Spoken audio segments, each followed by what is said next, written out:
Hello, Culture Matters podcast. I am excited to introduce you to our guest. Before I do that, here's a quote I picked just for this episode. I am not afraid of an army of lions led by a sheep. I am afraid of an army of sheep led by a lion. Alexander the Great. Our guest today is another great friend of two friends of the Culture Matters podcast. Shout out to Steve Rosenberg, who's been on the podcast, and Tony Capullo. Paul Martindale has a story, and I'll tell you this. First of all, he's founder of Martindale Pinnacle Construction. His first year in the business, as far as I know, did over $1 million in sales. One big storm, but a big, let's say, confidence and courage we're going to talk about today. And 11 years in the business. He's franchising, growing. And I learned when we first talked, 2030, he's going to be in 50 states. So I'm excited to get to know Paul, and please listen closely. Thanks for coming on, brother. Yeah, I appreciate it. Thanks, Jay. So when you were, I'm guessing when you were a teen, you had around your bed, you had pictures of wind and hail and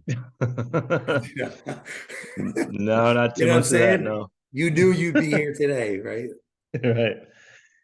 Um, no, I grew up with my dad doing landscaping. So at a pretty young age, I was out, shoveling snow, cutting down trees, mowing lawns, stuff like that since a pretty young age.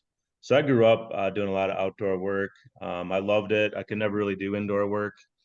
I think the only indoor jobs I had were I think I was a driver at Pizza Hut for a short period of time, and worked at a grocery store. But ever since then, right after high school, I got into construction, and I've been in it ever since. So Why do you think you were so successful so quickly that first year?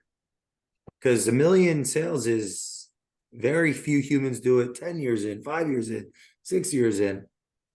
a lot of it's just perseverance and drive.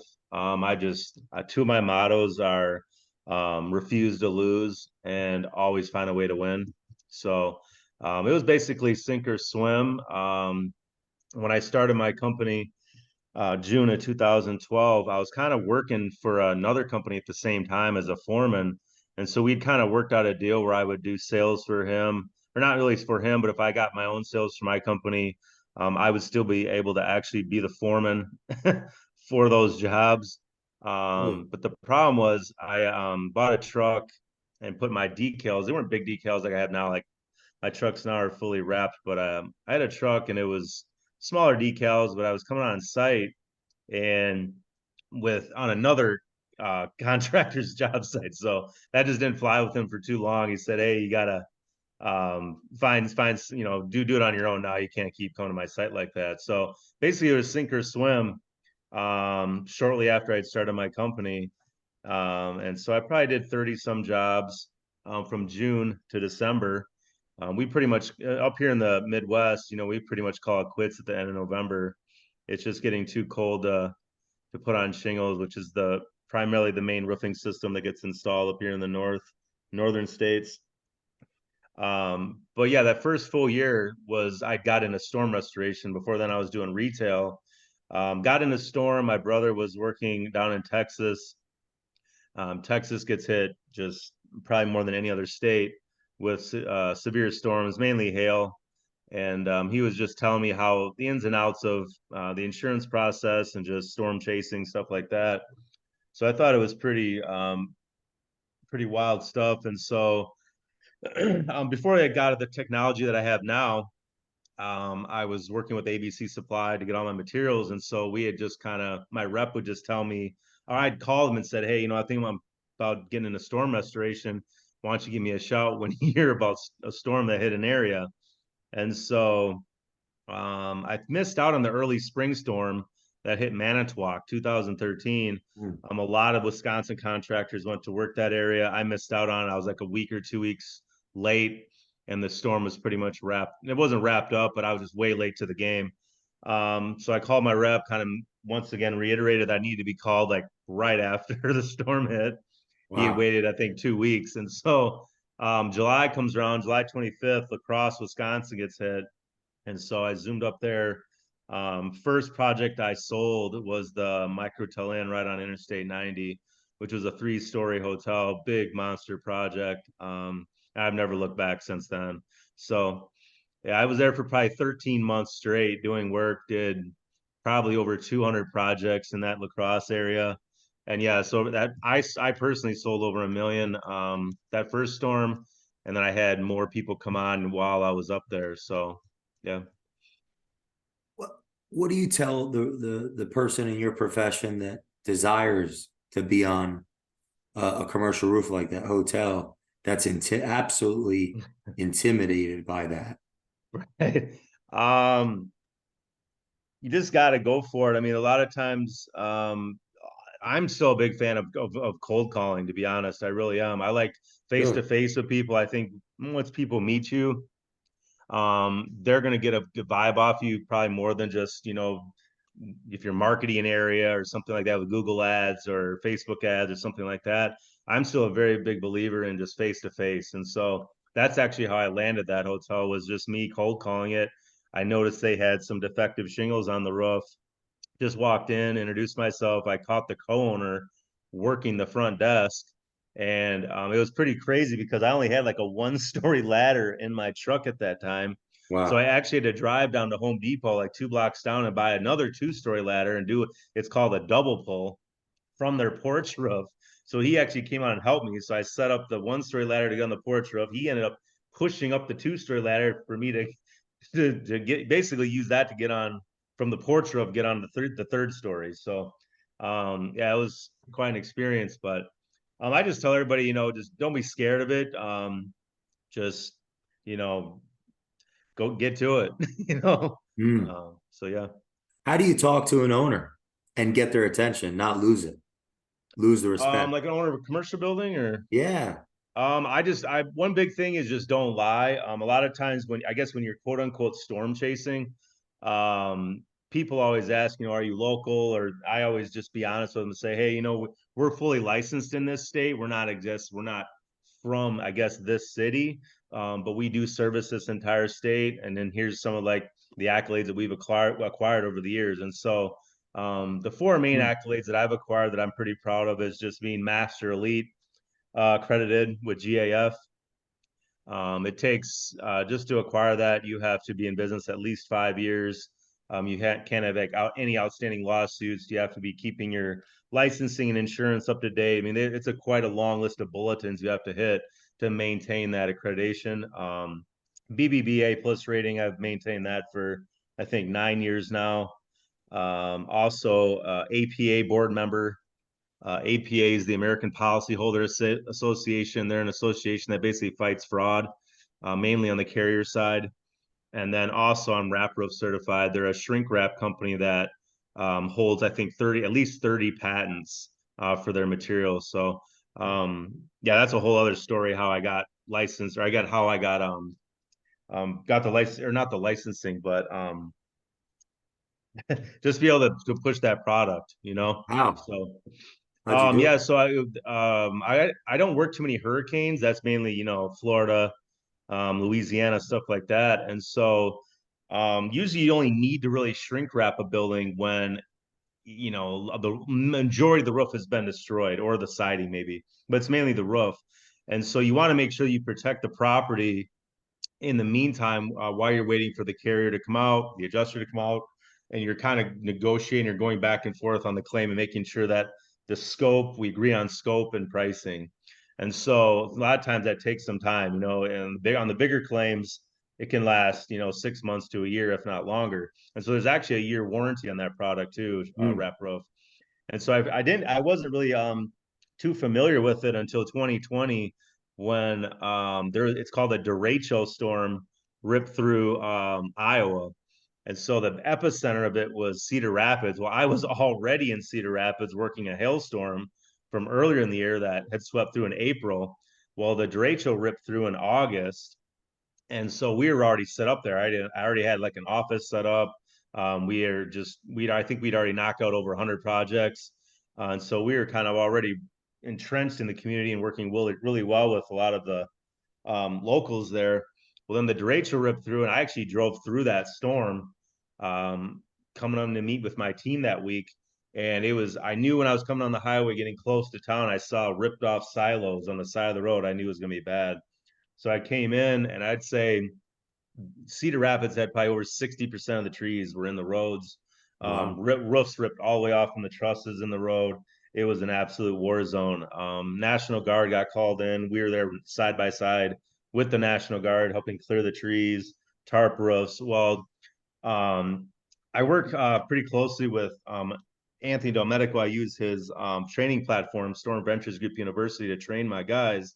And he had called me, and he actually came in and did some training, came in to help out my team. And he Wow. was talking about this shrink wrap and said, man, a lot of these roofs, we're going to need to just make sure that we mitigate it so there's no further damage that happens while we deal with the insurance carriers. So I said, yeah, that sounds like a good idea. And so he said, this wrap roof product is really good. There's a year warranty on it. Let's talk with the owners. So I got licensed within a couple of days to sell that product and to install it. Larry Bond, who's the owner of Wrap Roof, actually came up with his team, helped my team install, like, I think 2 or 3 Wow. roofs with us, showed us how to just install it correctly. And yeah, so I've been using it now for about 3 years. So yeah, that was a pretty wicked. That's probably the wildest storm I've worked, was that derecho in Cedar Rapids. Where does the name, for the layperson that's not familiar with the industry, Hmm. the name Storm Chaser come from? Is it because you're on the road? I guess it's just a term. It's kind of some of it. It's sometimes guys get a bad. It's a kind of like a, what's the word? It gets like a bad stigma to it.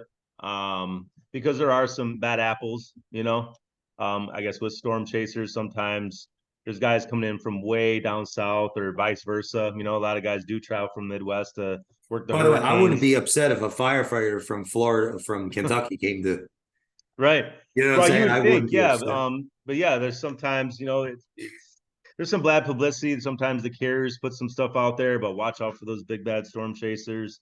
Sometimes there are bad apples that, yeah, they're taking the checks and running. It just, Oh, that's obviously not good. That's something that we're definitely report if we see it or hear about it.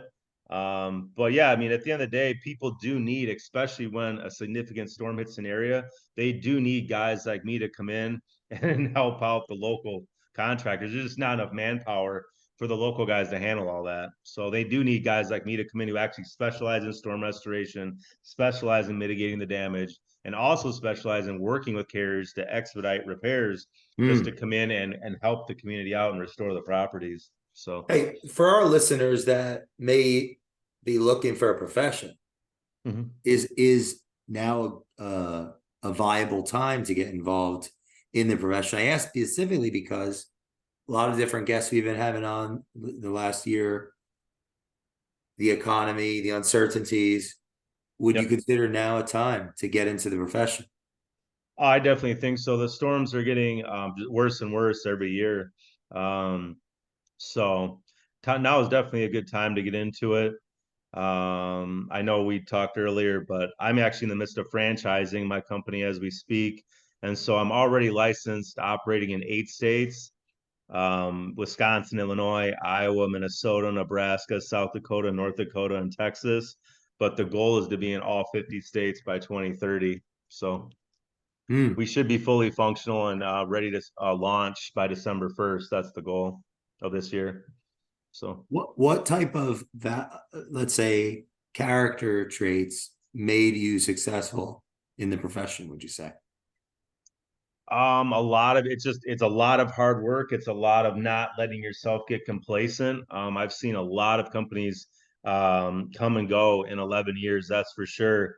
And I think a lot of guys, sometimes it might be like a storm hitting their backyard, or there's a variety of reasons that companies go under. Lack of capital flow, just get burned out. There's so many reasons. I once again I refuse to lose, and my goal is always to been to be the biggest and the best company in the United States. Since I formed my company, it's taking longer. One of my negatives, or one of my character flaws, is definitely patience. I'm a pretty impatient person. I'm getting better at it, but that's always been my goal, is to be the biggest and the best company in the United Mm. States. So How did you attract your first team members, salesmen? And I think you started at what, 31? yeah, 31. Yeah. So it was actually my first storm. I was kind of a one-man rock star show. That first whatever it was, 4 or 5 months, I would do everything. I would go out. My first 30 jobs, I think I did retail, wasn't even storm, was just simply me driving around Rock County and just looking at roofs. I specialize primarily in roofing. We do siding, gutters, windows, doors, painting, but if there was one trade I could do every day, it would be roofing for sure, hands down. I've actually installed over 1,000 roofs myself. So I love being on the roofs still to this day, and that's just what we specialize in. So I would just drive around Rock County, and if I noticed and be looking at roofs, and if I noticed you had like an older roof, missing shingles, something like that, I would cold call it and say, "Hey, just noticed you had an older roof." And you'd be surprised how many people would be like, "Yeah, I was just talking to my wife where we were just about to start going through the yellow pages and stuff and calling guys. And lucky Really? you came here." I think I actually signed two on the spot. Like they actually signed a build contract and gave me money down on the spot because they're just so impressed with my knowledge of the roofing systems and just what went into doing a proper, restoration on it. So, Mm. but yeah, that was my first 30 roofs. Was just once again driving around. My first full year, then the following year was when I got in a storm. And that's when I started getting employees. So, like my brother actually, who's kind of talked to me about storm restoration, he actually flew up from Texas to help me work the La Crosse storm. So, he came to work for me. One of his friends then also came along with him, and then it kind of just it gained momentum. A lot of guys saw what I was doing. They saw my post and just yeah.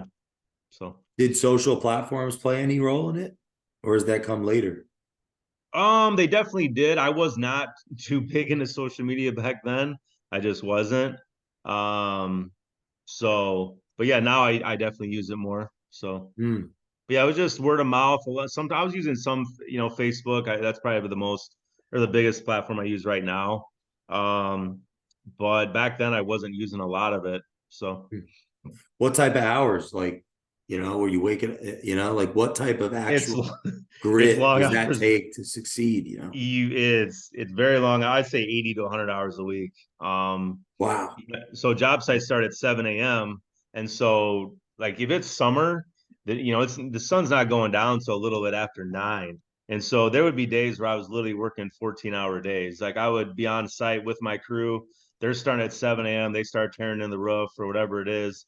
I would, be checking in on them periodically.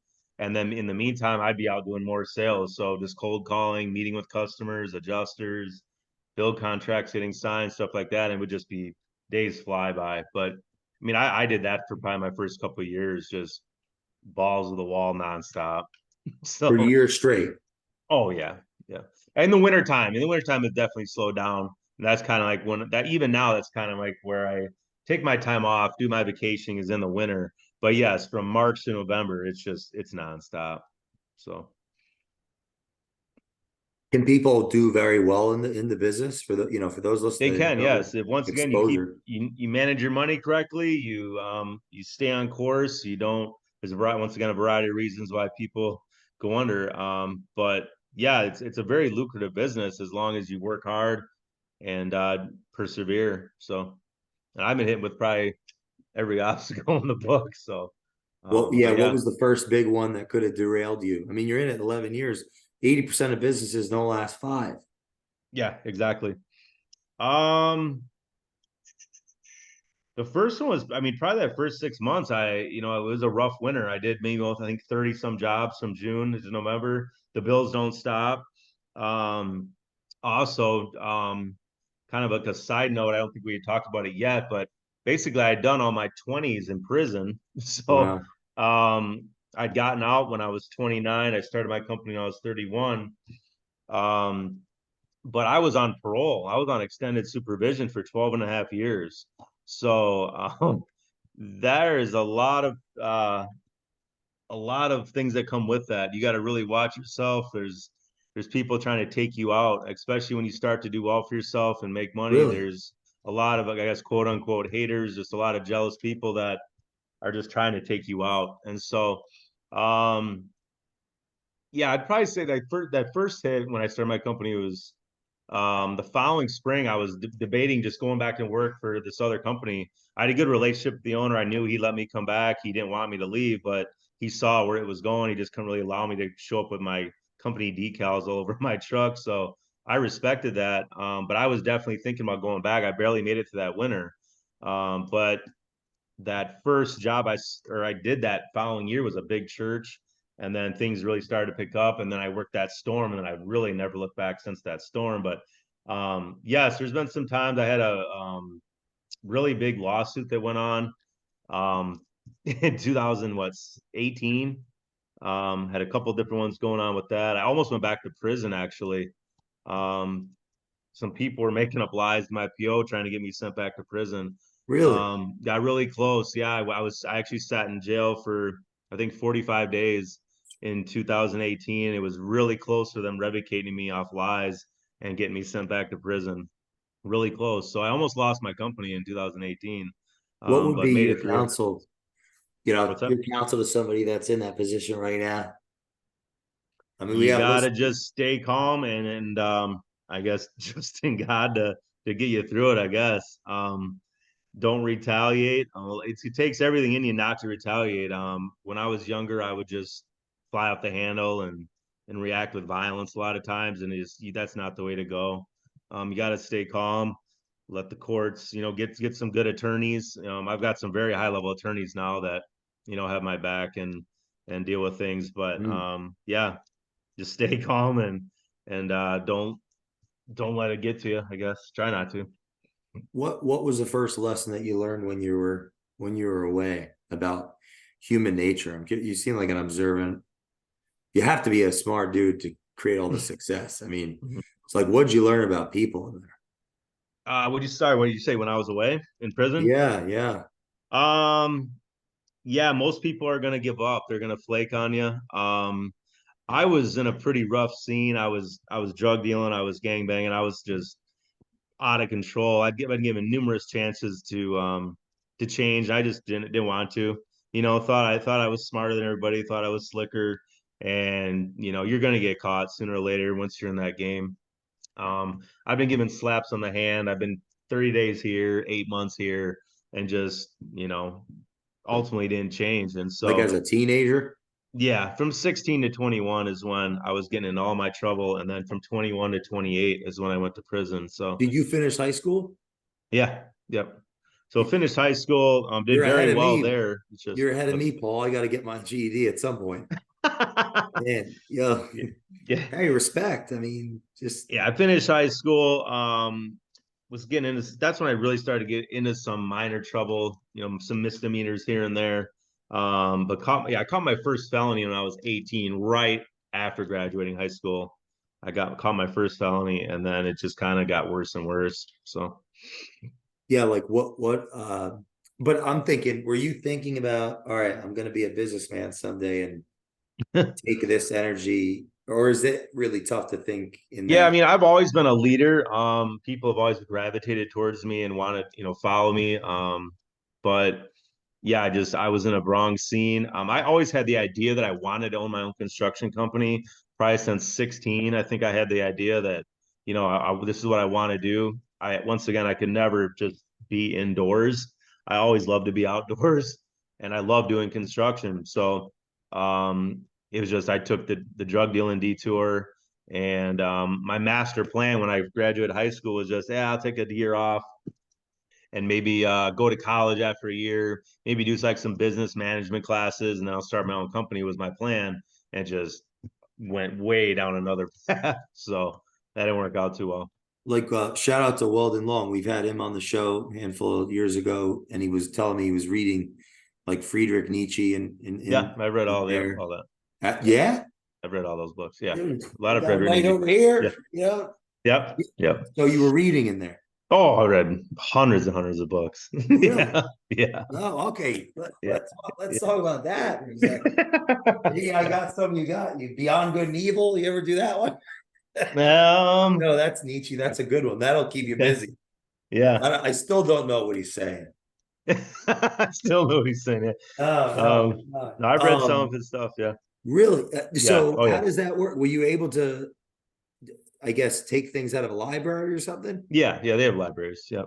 So, um, yeah. So one, I guess back to your original question, just what do you do? Yeah, you got a lot of friends, when you got the money and you got, the parties going on like that. But once that stops and you go out of circulation for a while, there's very few people that are going to stay by your side. So I think my family was pretty much the only people that consistently stayed there, through the 7.5 years that I was locked up. So all my friends is everybody was gone.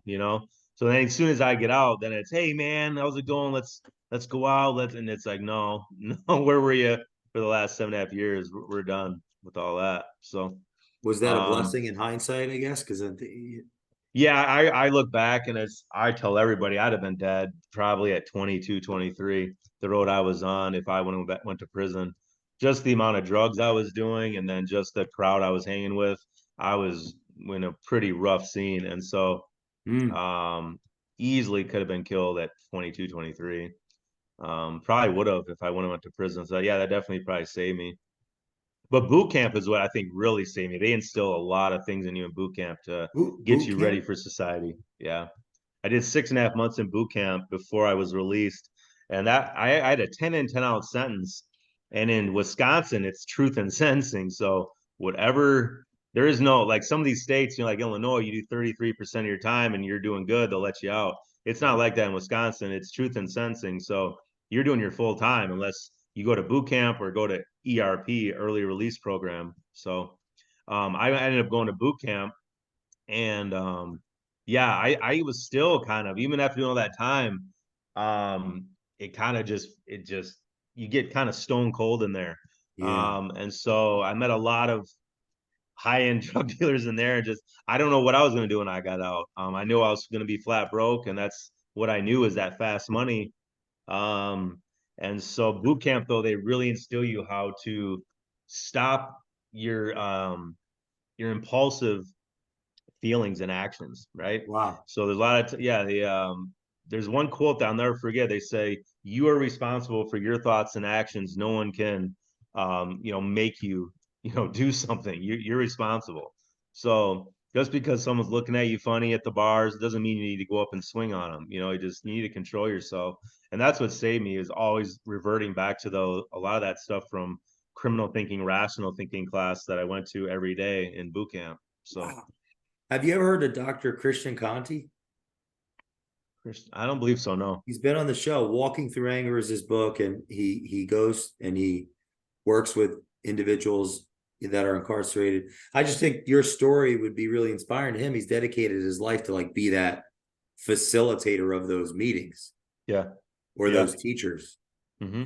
Do you have any inspiration around going it back and helping people that are in that spot? Like think that they can get out and now I'm Yeah. There's a thinking few we're the people that best have talked about that. franchisees. I guess I haven't gotten involved with any of it yet, but Hmm.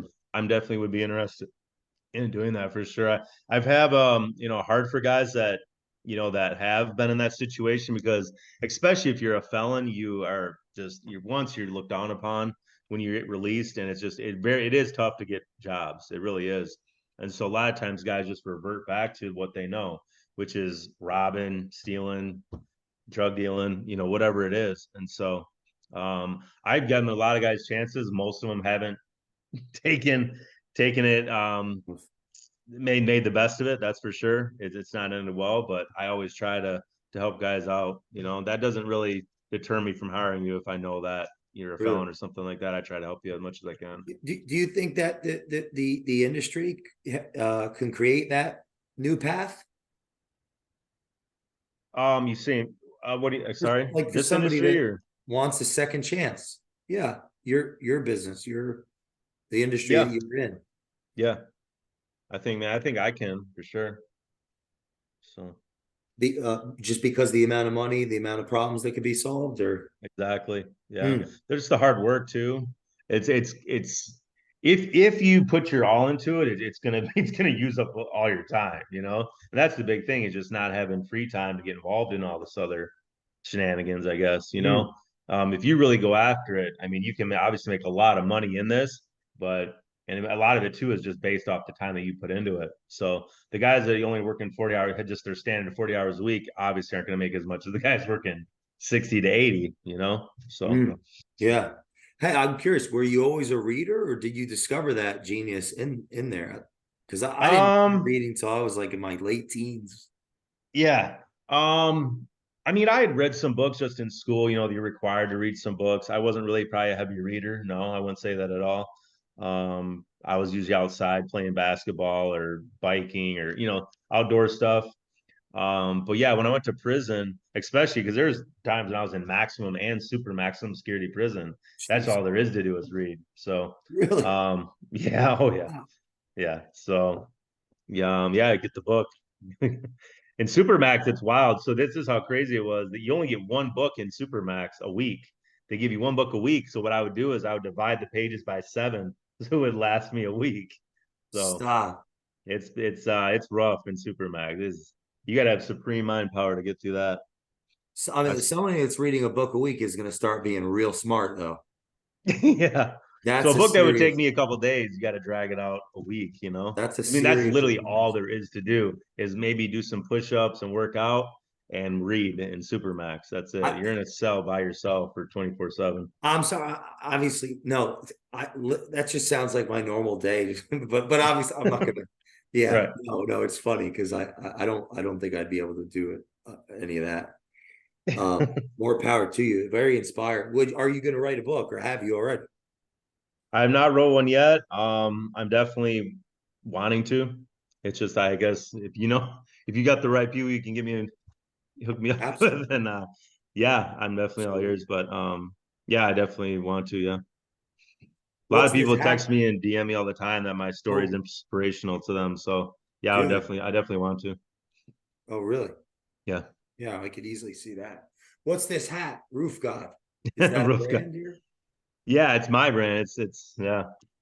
So you got Eminem's the rap god, I'm the roof god. So That's funny. So yeah, the brand. yeah. Where did Pinnacle come from? Yeah, so when I formed my company in June 2012, it was actually going to be Pinnacle Construction. Pinnacle just means you're at the top. And so that name was already taken in Wisconsin. So there's Hmm. already a Pinnacle Construction based out of Madison. So LegalZoom, who I went through to get this all set up, notified me of that. So I said, yeah, might as well just add my last name to the beginning. So it ended up being Martindale Pinnacle Construction. And so now, yeah, MPC is just a really well-known name now. A lot of people love the acronym. So I'm kind of glad it worked out that way. Let's talk. So franchise. There's franchisees. What is the value? Someone's listening to this, Yeah, and maybe they're in the industry. They seek leadership, mentorship from someone like right, yourself to take things to the next level. right, What can they expect as a value to them if they're going to go in that direction? right. I think well, there's a lot of good things you get if you were to franchise with my company, but a couple of the big ones is you get me and my two mentors. I know you know the one, Steve Rosenberg. You Yep. know, Shout out to Steve. yes, very, very knowledgeable. He's helped me out with, a lot with systems, policies, procedures. That's his forte. Um, and then also Jason Berg. So you get a 2 days of training with us three. We come to your office wherever you're at. We fly in and we train you for 2 days. But before that, you actually have to come up to our corporate headquarters in Wisconsin and train with me for 2 weeks. So um, you get a lot. You get the name, you get the accolades, um, you get the mentorship with me and my team. So yeah, What you are some you're ways that set when you're working with us. What's what up? are some ways that roofers can destroy their business? A lot of it is just false promises. Telling someone you're gonna do something is not doing it. not showing up for an appointment, not returning phone calls in a timely manner, not returning emails in a timely manner. Yeah, that'll burn you. So Hmm. just do what you say you're gonna do is a big one. Follow-ups is really good. That's very key. Um, there'd be a lot of times where, for instance, my first 6 months, whatever that was, June to November, was just me driving around Rock County. Well, I probably did 100 estimates, but only did 30 of those jobs. So I was probably sitting on 70 estimates. Well, what did I do the following spring? I just simply went through that stack of estimates that I already done and just did follow-up calls with them. And a lot of them ended up going with me because I followed up with them. No one else Really? would follow up. No one else would stay in contact with them. Guys wouldn't answer their phone. And they say, hey, you're the guy that we could reach out and get a hold of every time. You did follow-ups with us. Yeah, we're gonna go with you. We believe we can trust you the most out of any of these other guys. And so that's Wow. big. Yeah. And how long would it take to do 100 estimates? I mean 100 days. So Whoa. I mean, well, not 100 days. Sorry, my no, stop that. No, probably about an hour, So it takes me it just depends, like when they call you, obviously. Like if I was doing back to back to back, I could probably do 6 or 7 a day, you know. So And just in a 12, 13 hour day. but Or- sometimes there wouldn't be days where I'd do 6 or 7, it would just, maybe only one or something. But Wow. yeah, over that course, I'd probably, that whatever it was, 3 or 4 months before it started getting cold out, I'd done probably 100 estimates. And so yeah, I just followed up with all of them that following spring, and a lot of them ended up going with me. So And 30 jobs could be hundreds of thousands of dollars yeah. in revenue, I would think. I think it was like 250K was just that first 4 or 5 months in business I grossed. But then that following full year, I think it was like 6x or something. It was like 1.5 million. What did that feel like to go from, you know, Yeah, it was pretty wild to jump to VP? catapult like that, to go from 200K to 1.5 million. I mean, it was pretty extreme. But when I got in a storm, I started to catch on to just kind of like the ins and outs, the process you go through. Back then, it was actually a lot easier. Like if I didn't have a job, I guess quote unquote capped out in 6 to 8 weeks, I was like really wondering what was going on. Now it's almost standard for insurance claims to go at least 3 or 4 months, even if it's residential, which is Oh. it's too long for me, but that's just the name of the game now. Hmm. So the Do you industry can't, shifted dramatically in 11 years. That's for sure. what did? The industry has shifted dramatically in 11 years since I've been doing this. What's the shift? What do you see? There's just a lot less in-house field adjusters. They're being outsourced more. And so basically the adjusting firms that are coming out, they're independent. And so they're basically just clerks. They have no say in the whole claim. They're taking their photos, they're uploading it to the CRM, they might write an estimate, and the desk adjuster has all the say. So he's approving and denying claims from 1,000 miles away. So when I first started, there was a lot more um, in-house adjusters that I was meeting with that have been with the company for 20, 25 years. Once you build that relationship with them, it just moves claims along very quickly. Now it just takes a long time to get claims rectified and approved. So Hmm. yeah. Is that makes it It's more important, I guess, I would think, for the consumer, or just more well, it's work? bad for the consumer because their claims are getting dragged out a lot longer. Before it just used to be snap bang. Here's your check. That's our material deposit. We get the work done. We file an invoice. Depreciation checks released, and we're on to the next one. But these claims are getting really pushed Hmm. out. So yeah. What about mentorship? You mentioned Anthony Del Medico. I know that's door to door, right? Or no, that's Win the Storm. Yeah, Win the Storm and SVGU, Storm Ventures Group University. Yeah. You mentioned So, Steve and Mr. Berg. yep. Mentorship. Well, how has that played a role in your company's growth, would you say? And you? Yeah, it's really helped out a lot. I guess I've been with Steve now for a couple of years. I actually met him at an event out in Scottsdale. It was actually a solar event. I was learning more of the ins and outs of selling solar and installing it. And Steve had just came in. Um, to talk about, systems and policies and procedures and how they're important to have within a company. And it's very important for to be successful. So I liked what he had to say. I mean, I've always obviously had it in my head how I need to be as a person and how I just haven't been as, I guess, strict with employees of mine as probably as I should be, and just say, hey, these are the policies. This is what we have to do on every claim, not 50% of the time, not 80% of the time. It needs to happen every time. We have to stick to these guidelines. And so that's one thing that he really instills and, Hmm. and teaches you. Jason, I've known him also for a couple of years. I've become very good friends with him. Um, he's out of Orlando. And yes, I've gotten really close with him, and he's also going to be helping me as well, just kind of train franchisees, and then also he'll be a part of it too. I'm at, What do he's Go actually going ahead, to be sir. start. Yep, he's actually going to be having some training courses as well coming out for general contracting that'll be very key. Hmm. So, What do you say to the listener that's thinking, I don't need a mentorship? um, I mean, I guess it's not a break. It's not a break all, I guess. But I think it is definitely good to have one. It's definitely helped me a lot. It's definitely kept me focused and just learning new ways, new strategies to implement in my company. Because we talk and discuss like, well, what's going on wrong here? What can we do to help out here? And that's just what a mentor is there to do, is to help you scale and elevate yourself and your company. And so I'm gonna win regardless, just because that's the mentality I have.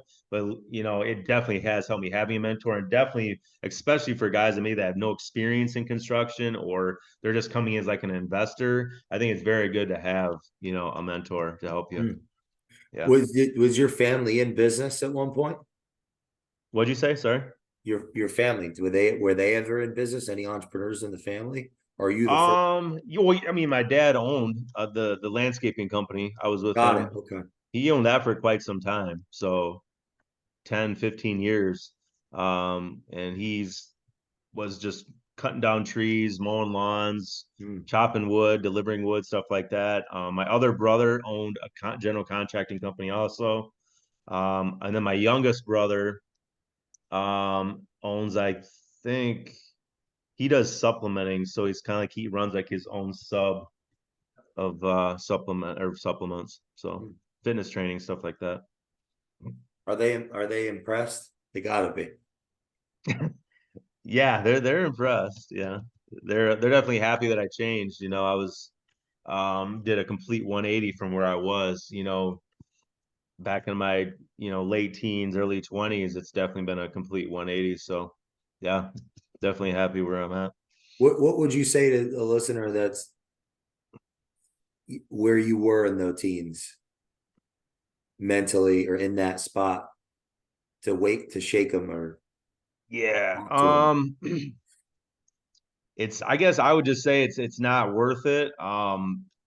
I get it. You get stuck, you get in that fast lane, you start hanging around that lifestyle. It does it sometimes gets hard to get rid of and be away from it, but at the end of the day, it's a dead end. It just is. Once you go to jail, you get wrapped up, go to jail, prison, those people won't be there. It's maybe 0.5% of people, your friends, your so-called friends will come and visit you, put money in your books. They're not going to be there. Hmm. So it's a dead end. And who wants to waste away their life in prison? I wasted away over 8 years of my life in jail or prison, and it's just that was ridiculous. It shouldn't happen. So, Where does your drive come from? um, the drive, a lot of it just comes from being in that bad spot. Like I was flat broke in prison pretty much my whole time through there. Yeah, you're working for what, 45 cents, 45 cents an hour, doing whatever it is you're doing in there, cooking or, as a cook or library, whatever job you can get in there, that's what you're making, 45 cents an hour. I mean, um, and you don't really need a lot in prison. You got to get some food and canteen, but I mean, that's just no way to live. So yeah, once you go from being up here back to just absolutely dead flat bottom, that drives me every day. And all the naysayers, there's a lot of people that just thought I would never change, thought I would get right back out, go back to drug dealing, be right back in prison. That pushes me every day just to prove them wrong. So, Mm. and obviously the generational wealth, that's something else that really. Oh, I have two daughters and I have a son on the way now, so wow. that I live for that too, just to be able to build my company to a great state and be able to hand that down to them, whether it's properties, vehicles, they'll be set, once I pass. So What's your son's name? he's not born yet. So Oh, okay. he's You haven't decided. January. Yeah, my That's son cool. is on Congrats. the yeah. Um, you could see it becoming a generational business. Yeah. Yeah. Hmm. You think steps ahead, clearly you have a plan for 2030. Yeah. Why do you Yeah. think it's important to have a plan so far out for the listeners that are thinking, well, wait, what about this quarter? Or what about next quarter? You're thinking, Yeah, I think 5 to 10 years ahead in everything I do. You have to. So there's just a lot of decisions you make now are gonna it's gonna play into if you can hit those marks. So you gotta, yeah, everything's strategy that I do. what about, yeah, let's talk about strategy. How do you explain strategy to someone that's thinking, what is he talking about? Strategy. I'm just like, get nothing. How do you strategize? Do you meet with your mentors at a period or some of your team, Yep. yourself? You have a time with yourself. How do you go about it?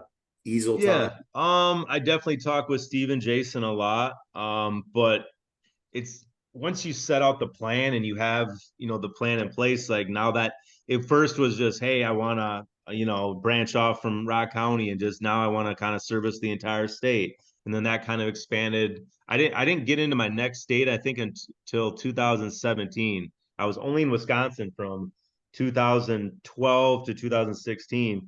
And I was Wow. just happened to be, there was some good storms that were hitting every single year in Wisconsin. And so I just kept working in Wisconsin. Well, then I'd already had in my head, like, hey, maybe it'd be cool to branch off in other states and maybe chase some storms into some other neighboring states. Well, there was a really early spring storm that hit in March 2017, way out in Humboldt, Iowa, like 5 hours away. And I chased it, did pretty well there. And that whole year, Iowa just got smacked. And so I was in Iowa the whole year in 2017, just kind of Wow. worked that storm, worked Waterloo. I really killed Waterloo. I actually set up an office in Waterloo for that storm. But and then yeah, the goal has just been to keep expanding. And so then I expanded in Illinois, then Minnesota, and then Nebraska, South Dakota, North Dakota, and then now I'm in Texas. I have an office set up in Houston. But then after I've done that, I was like, well, maybe should I stop there? And then it's just where the industry is going is these equity companies are coming in and buying up everybody. Well, I've already been approached, and that's not my thing.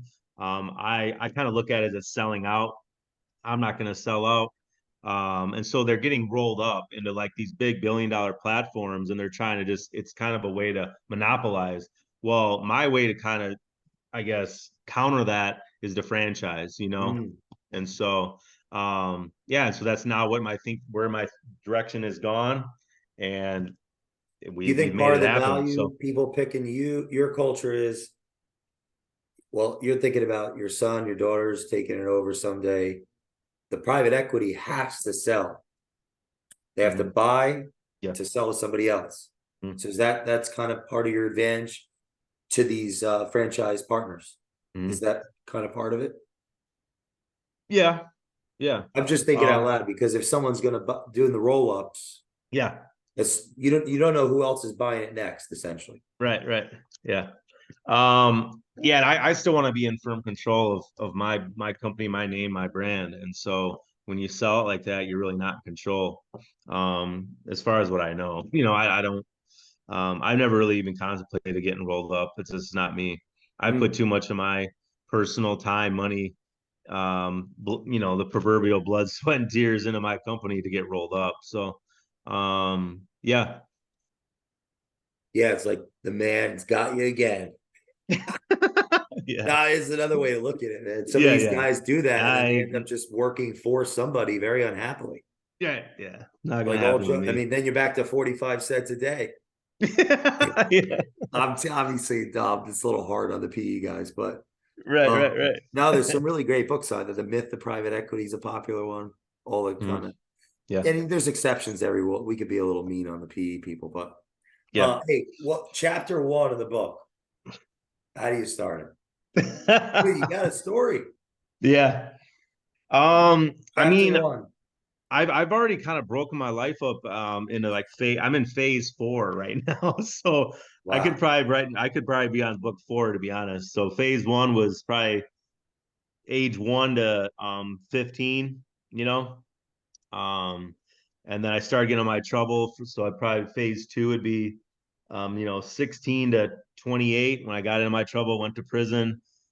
Phase 3 was when I got out and now started my company and just all the wild stuff that's went on with that up until now. And now I'm kind of entering phase 4 where I'm going nationwide and franchising. And so, yeah.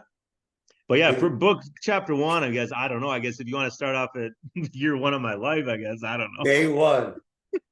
I was Oh born in no, Dixon, that's good. Illinois, Like, and yeah, we moved to lock, Wisconsin when I was 1, and then I was out shoveling snow. dude, I'm telling you, lock up to look out. Yeah, I'm like Yeah, day one, like how you're in there, day one, day two, day three. It's like yeah, day one all the way to like you're 42. So whatever that is times yeah, 365, that would be 73, 14,600, 730, 15,330 or something like that. Days you've yeah, been on the planet or whatever. yeah, And change, or because like your day March 15th, right? yeah. So March 15th. whatever that ends up being. Like Yeah, imagine day one all the way to day 15,000, whatever. You just say you spit that out so fast, like, yo, yeah, yeah, it was supposed to be 1 to 15, 16 to 28, company, part three, founded the company, part four, enterprise CEO. I'm like, you've clearly thought this through. I'm like, or yeah, maybe not. You're just all those books, man. Holy shit. yeah. I'll read it. So that's exciting. I'm excited for you. What a cool thing. Who Yeah, man, I appreciate it. question, personal Yeah. question actually. Did you know Ben Menchaca? I don't know if you ever crossed his path in Oh, the yeah. Yep. I didn't like know him too well. I actually saw him at a Win the Storm event, but okay. I did not like have any conversation with him, no. So Yes, he was a personal, very close friend. So I okay. was curious if you knew Yeah. him. Yeah, that was it. But in closing, yeah, what for the professionals out there that are in the Hmm. industry, Yeah. what's your state of the union first to them of 2024? It's coming from Paul. Like, I mean, clearly you're successful at this. So, Mhm. state of the union. What do the franchisees, owners need to know, as well as the potential smart professionals? What do they need to know? 2024. How do they succeed? 2024 is going to be a big year. Talking with my attorneys out in California they're restructuring everything. They said I guess the average is 9 franchises in a year, the first year. So that's what we're definitely looking to hit at least 9, if not 10. Obviously, probably target. We got some targets for our first 10 that we're going to be targeting. But yeah, we're coming. We're coming for all 50 states. And we are the U.S. #1 storm team. So we're coming for it. How about, the general listener who's has their own business or is seeking to start it? Yeah. What do they need to take away from our chat today? I would say work hard and don't try to, I guess, don't, how do I say it? I can't tell everybody how to run their business or how quickly to scale. Me personally, I scaled slowly but surely over the last 11 years. I have no debt. I have, you Huh. know, 18 vehicles. I have houses. I have, a main corporate 7,500 square foot building, all paid off. So I did it slowly but surely. I didn't go into debt with, a lot of debt. Didn't get a lot of loans, didn't rack up a lot of interest, stuff like that. That's just me personally. Um, so I would just say, don't worry about what the next guy is doing. Don't try to, go out and buy 15, 20 trucks just to try to be like the next big guy overnight. It takes a lot of time. Find the right personnel. You just don't want any single guy, any guy that, walks in your office just to hire him. You want to do your research, hire good personnel, train them right. Training is very key, not just throwing them to the wolves, but train them right, train them how you want things to be done, and persevere. Don't give up.